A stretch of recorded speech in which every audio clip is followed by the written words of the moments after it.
G'day guys and welcome to another Pod TV.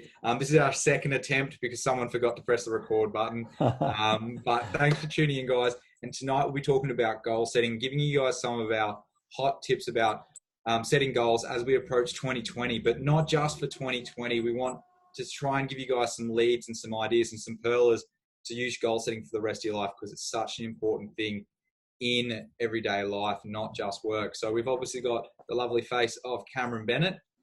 And above me, like the Brady Bunch, we've got Josh Truscott from the Ultimate Podiatrist. Hey, mate, how you going? Hey, Scott, I'm well. How are you? I'm good.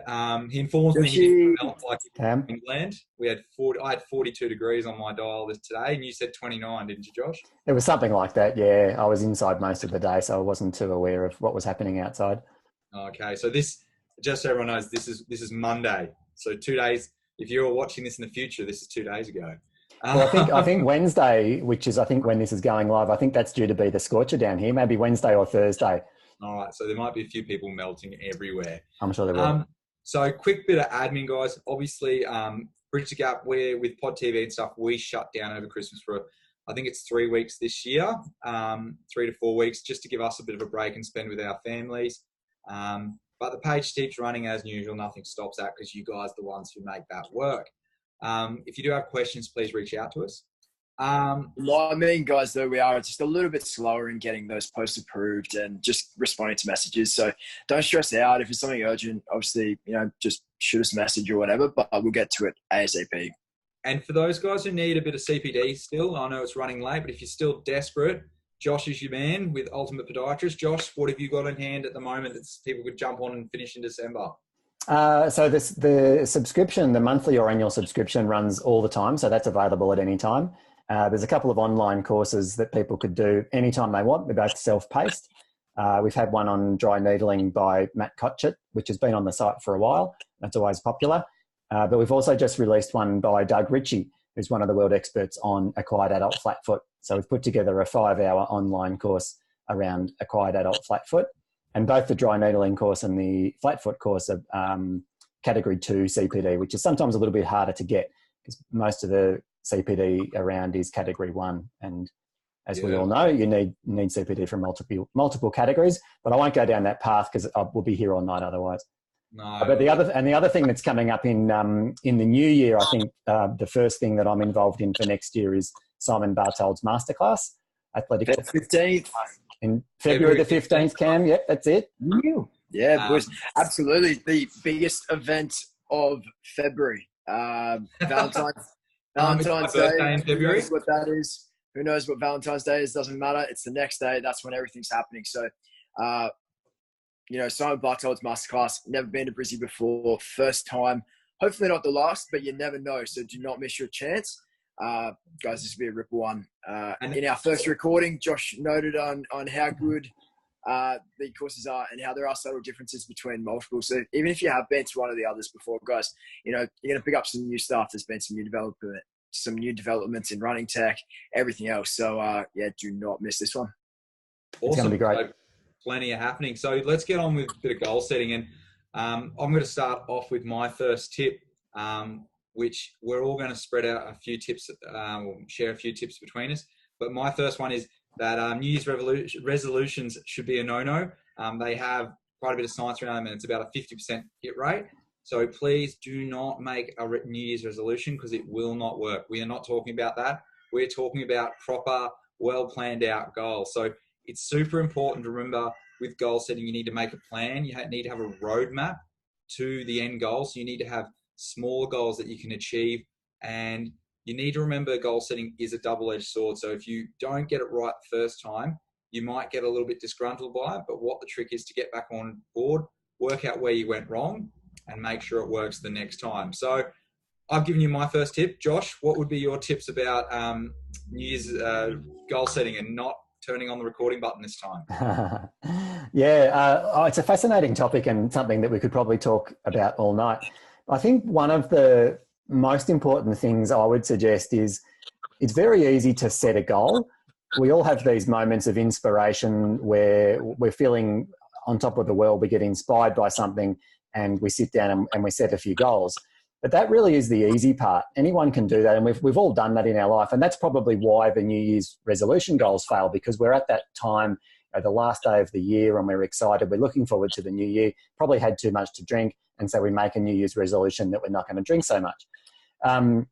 But it's reviewing the goals and doing the day-to-day administration, if you like, to keep you on track for your goals. That's the harder part. And I think that gets back to what you was just saying, Scott, about having big goals, say a 10-year goal, and that then might be broken down into a 3-year goal. And then you break that down to a 12-month goal, then quarterly, monthly, weekly, daily. You probably don't go any more frequent than daily. But I think if your daily goals are aligned with your big goals, your 3-year goal, your 5-year goal, your 10-year goal, then it's a way of just keeping that bigger goal in the front of your mind. So you're always thinking about and the decisions that you make day to day or week to week are being made around or through the filter of, are they going to get me to this goal? Yeah, I think that's that roadmap that's so important. And I think for a lot of people, starting with a year goal, a 12-month goal, particularly, let's just say new grads, there's new grads heading out there now. Set a 3-month goal, 6-month goal, and then a yearly goal, and see how you come out the back end with that type of thing. Because I don't think as a first year, when I look back, I don't think I looked much beyond my first 12 months. It was sort of survive, which, fortunately I was in a really nurturing environment, which allowed me to get through nice and easy. But setting those goals are helpful, and they kind of align normally with your probation periods and your first review, second reviews period. What about you, Cam? You're a little bit fresher than us two. How'd you go on your first year or goal setting? Do you have a tip? Look, mate, much like yourself, my main goal for first year was survive, just get through, learn as much as I possibly could. I think, and this is directly stolen from the great man Tony Robbins, you'll underestimate how much you can do in 12 months, but you'll overestimate how much you can do in 12 months, but underestimate how much you can do in a decade. Now, that really applies to our learning as well. I mean, you don't have to be the best podiatrist in the world after that new grad year. Take that time, consolidate, but really break down those goals. What CPD are you going to do? Who are you going to speak to? What are you going to learn from? And just, really laying that foundation so that you can, in 10 years, achieve those things that you probably wouldn't have really expected to. Yeah. One of the big things, like you just touched on, I'll quickly segue around to it, is don't think goal setting is just about being a professional. Think about your goal setting in regards to your personal development, your professional development, your family life, travel, buying a motorbike, buying a car, buying a house, all those, or financial, whatever. Think about goal setting, all those things, because you can apply these things so simply. And once you have a template that works for you, you can break that down and put that in. And that's a beautiful segue to, there's actually quite a bit of science behind this. And the latest sort of thinking is this thing called the SMART goal criteria, which is pretty much outlining, make it specific, make it measurable, make it achievable, realistic, and then time bound. So Josh, have you heard of the SMART goal criteria? Yeah, absolutely. Yep. Yeah. Yep. What are your thoughts on this one? Because this is pretty much the evidence-based sort of goal setting concept. Yeah, absolutely. I mean, it makes perfect sense. And I think the other problem that we have in setting goals, and one of the reasons that maybe they don't work, or our goal setting fails, is that they can be too vague. So if we've got a health goal, say lose weight, which is probably one of the most common health goals going around, it's just not specific enough. And anyone, if your goal is to lose weight and you lose 100 grams, you've achieved your goal. But most people wouldn't have the goal of losing weight as being losing 100 grams. So the more information and clarity you can have around the specifics of the goal, the better. And then I think by making it time bound, it makes you accountable for the goal, because one of the other reasons for failure is often that it's too easy just to say, I'll do that tomorrow, or I'll do that next year. Whereas if we set a time frame and it's specific, then we're really being accountable to the goal and keeping ourselves on track. I think that's the most important. I actually have marked this on my sheet as the most important one, is the time bound.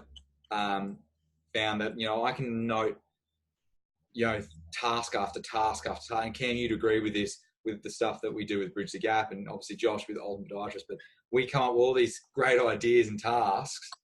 But I find if I don't make them time bound, they just sit there and just keep going and going and going. And the second I apply a date to it, it's done, and the list gets smaller. So yeah, time bound's massive. I think if anything, that's number one. Measurability would be my next one. You've got to find a way to measure something, because that's going to be the internal mechanism to how do you achieve it. So if you're going to achieve it, you've got to be able to measure it and then measure your outcome. And then, did it work? No. Okay, well, I'll go to plan B. Did that work? And then you can work out, well, maybe plan A actually did work better than you thought, if that makes sense.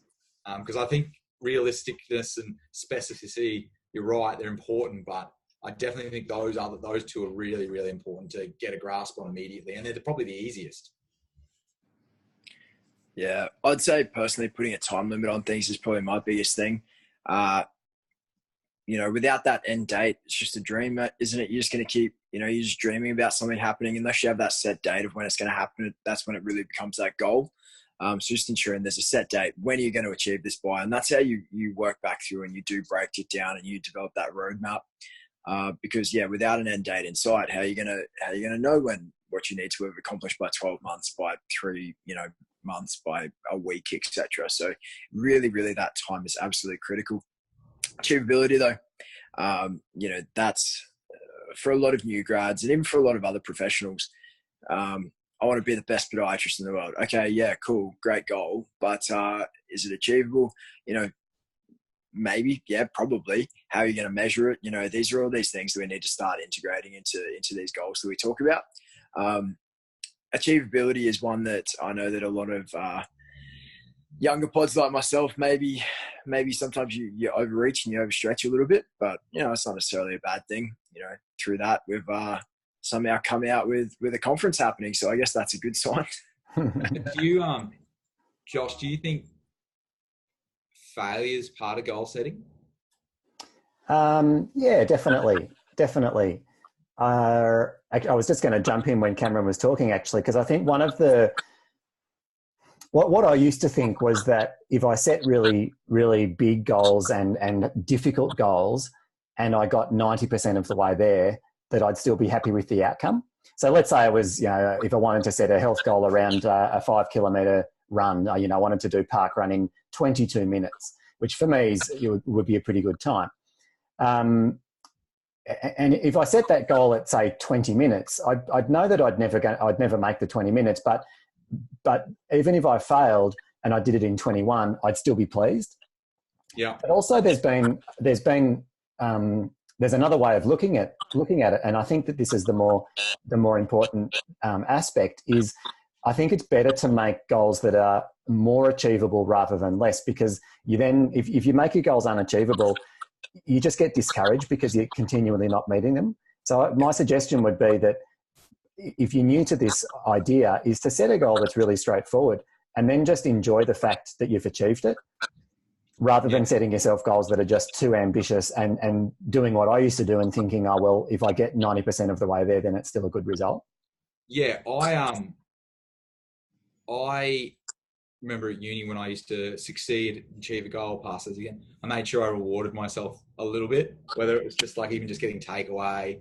I know at the end of the semesters, I tend to purchase the thing I'd been looking at for a while, those types of things. So I think a reward system is super important as well, and making sure you do get that positive feedback loop coming back to you to make sure that's coming in. Yeah, definitely. I think on this last one, I think the other thing you got to do is identify roadblocks. So when you're setting the goals, you sit down and go, okay, this is the goal I want to achieve. Now, what are you do all the other work and then go, okay, now what are the roadblocks? So you might actually put that down for 24 hours, come back and then go, okay, what's going to stop me from getting to this? And that helps you, I guess, assess that realism.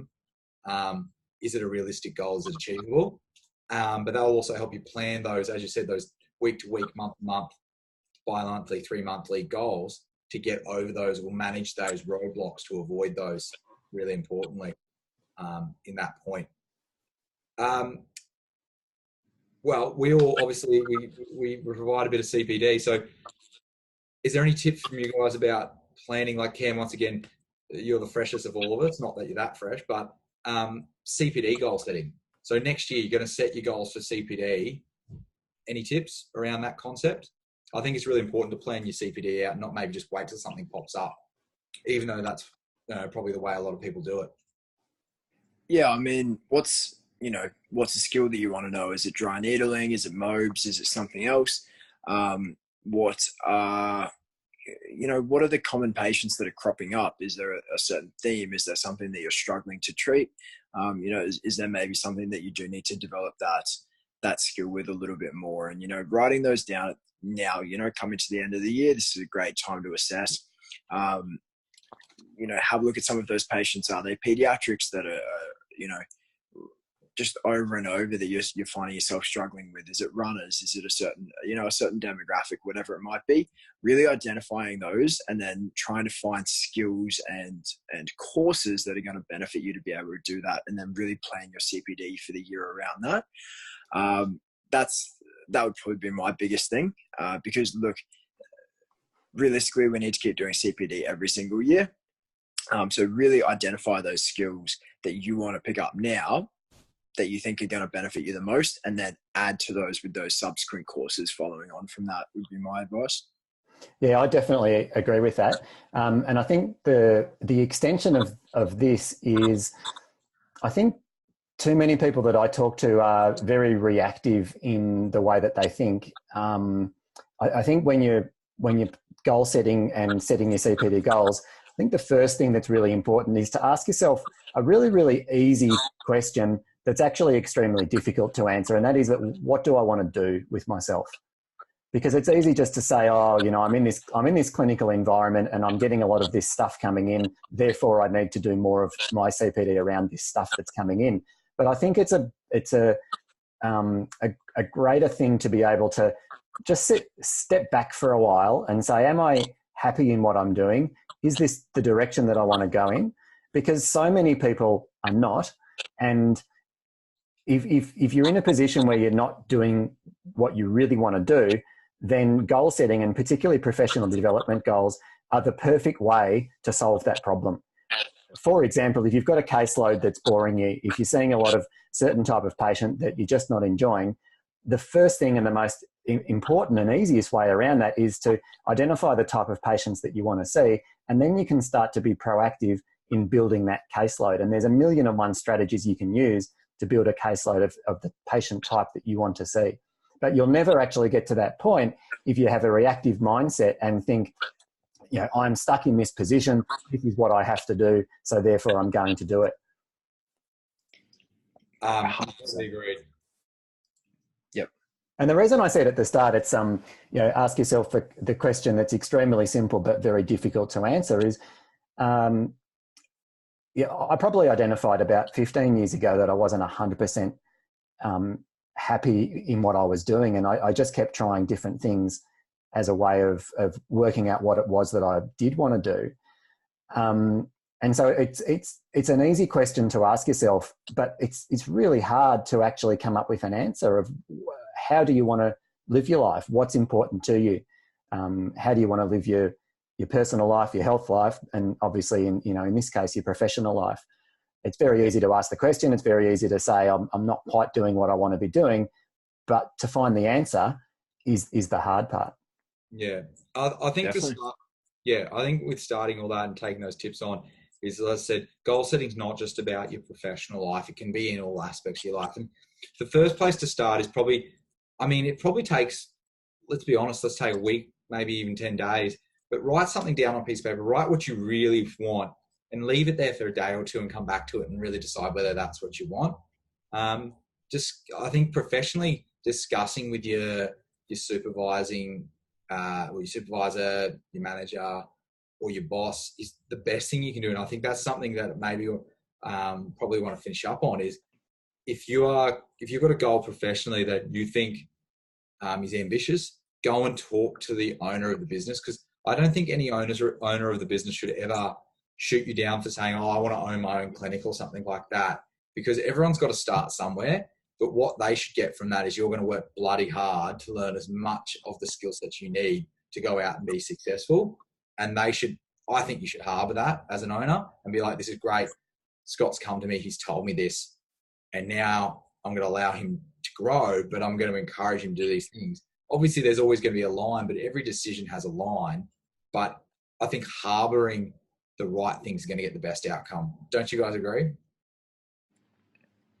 Yeah, I think definitely having someone to talk to is really important. And in some cases that, I guess in the ideal world, we would hope that it would be our employer. Sometimes that's not the case. And if that's not the case, there are plenty of people around, both within podiatry, but also outside of podiatry that can help. And this is certainly an unplanned segue, but I noticed recently you've posted up your mentoring program on Bridge the Gap, which is perfect for this sort of thing because, if you are in a position where you're a little bit unsure, or even if you're a bit unsure about your goals, what should my goals be? Having someone who maybe is removed from the workplace can sometimes be a really good thing. I think even removed from you. Yeah. Love the sound. Having someone who's got no biases can be quite helpful. I've actually jumped on and spoken to a handful of people on that because it's not like when you start, you have to continue down the road with them. Like you can just start the conversation and go, oh, look, I'm not the person to help you, but I thought, it's only a short brief you've got, but it's worth asking because I know for two of those people, I felt like I helped them a little bit with even just a short conversation of going, maybe you should just go take that. Like one of them, I said, just take that to your employer.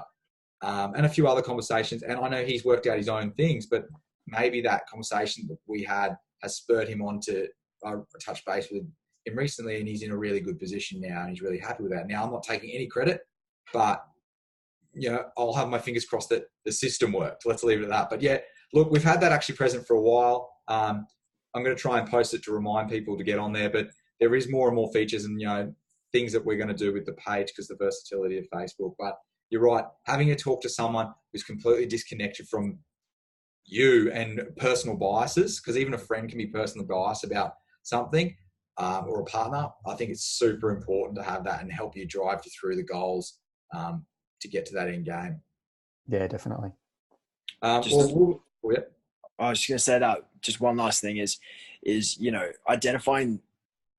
This goes back and sort of ties everything together, but identifying that person, answer that question that Josh posed before, what do you want to do? Identifying a person who maybe represents what you want to do as well, and then reach out to them. How did they get there? What steps did they put in place throughout their career? What learnings did they do? And maybe model that roadmap, something similar to that, and get yourself to that position, or, even speak to them. Maybe it's quite romanticized from the outside, and, what you believe what their living is like, it may not really be the case, but reaching out to that person and really just identifying that, and then putting those steps in place to achieve those goals. I actually love that point, finding someone who's achieved it, and then just with social media now, just reach out to them, see if they'll talk to you about it, because a lot of people will, and you get some great information there with that type of thing. So I think that's a great point to leave it on. Finish off 2020 with a bang, guys. All in all, I guess what I want to say as well is this is obviously a recording, very obvious, but we've got plenty of other recordings on the Pod TV YouTube page, guys. Just to remember, we've gone to YouTube rather than live because it will make it easier for you guys to sort through the playlists when we start sorting and we get a few more videos up, which is one of our biggest criticisms of the Pod TV. They go missing amongst all the posts that you guys are doing.